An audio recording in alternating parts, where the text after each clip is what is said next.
Hey everybody, welcome back to my channel. My name is Kay, and today I'm going to be bringing you my September TBR. So I have 10 books on my TBR. About half of them are for the Space Opera September readathon that I am participating in. I will link the TBR for that up above. I am going to show the books that I'm reading for that, but I'm not really going to go into them. So let's get into it. First off, I'm going to run through my readathon books. Like I said, I'm not going to go into any detail on them. If you want to know about them, check out the TBR that I will link up above. So this is my current read, A Big Ship at the Edge of the Universe by Alex White. Like I said, I'm reading this right now. I'm about a quarter of the way through. I'm really enjoying it so far. A Hitchhiker's Guide to the Galaxy by Douglas Adams. I'm going to be listening to this on audiobook. I did start it already. I wasn't able to get the audiobook from my library quite yet. It says a couple days still before I'll get it. So I started listening to the radio special from I think the 70s or 80s. And so far it's just weird. I don't know how far I am in it, like I said, because I've been listening to it, but it's just weird so far. Then I have Grimspace by Ann Aguirre, Killing Gravity by Corey J. White. This is a Tor novella. Then the last book that I have for the readathon is Ancestral Night by Elizabeth Bear. I'm actually picking that up from the library today while I'm out and about, so I will be starting that probably after A Big Ship at the Edge of the Universe. I'm planning on reading the two big books first and kind of getting those out of the way, and then getting the smaller ones and maybe mixing those in with the rest of my TBR, which I will now show you. I have Heart Forger by Chupeco.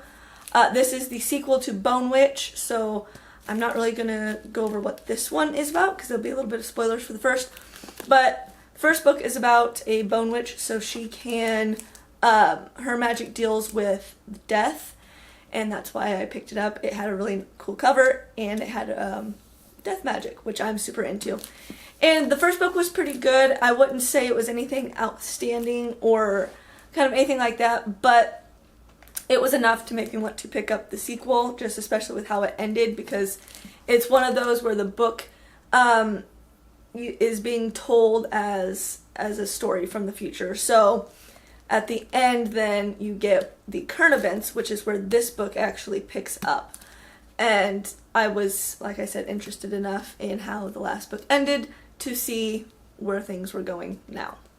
And then I have The Wolf and the Whale by Jordanna Brodsky. This is an Inuit meets Viking story. This is another YA book. I am not entirely sure how I'm going to like it. It seems like there might be some sort of love story type thing in there, which, as y'all know, not usually my thing, but we'll see. I'm really in it because Vikings and because kind of Native American Inuit culture stuff sounds cool. Then I have The Shadowed Sun by N.K. Jemisin. This is the this is the sort of sequel to The Killing Moon. It takes place I think like 10 years after the end of the first book, and we are following different characters.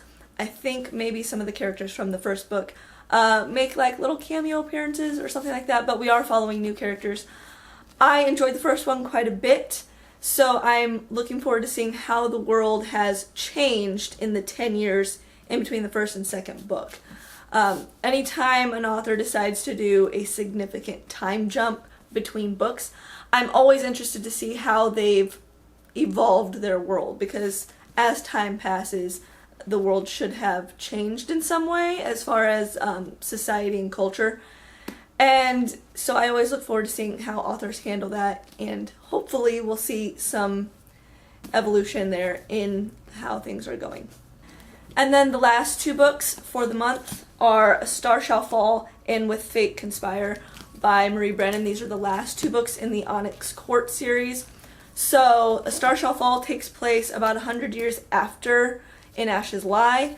In Ashes Lie covered the London Fire in 1666. So this is about 100 years later.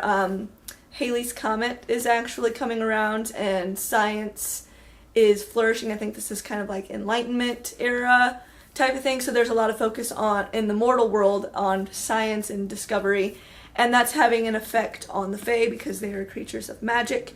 And as things typically go, magic and science don't necessarily mix. So this is dealing with that. And then With Fate Conspire takes place 100 years after A Star Shall Fall, and it takes place during Queen Victoria's reign, so you have the Industrial Revolution and how that is affecting the Fae. So I'm looking forward to getting to these two this month as well. So that's all I have for today. My TBR is a little small just because some of the books are pretty big. So thanks for sticking around. Like and subscribe down below. Leave a comment if you have read any of these books, or, let me know what you guys are planning on reading this month. And I will see you guys next time. Bye!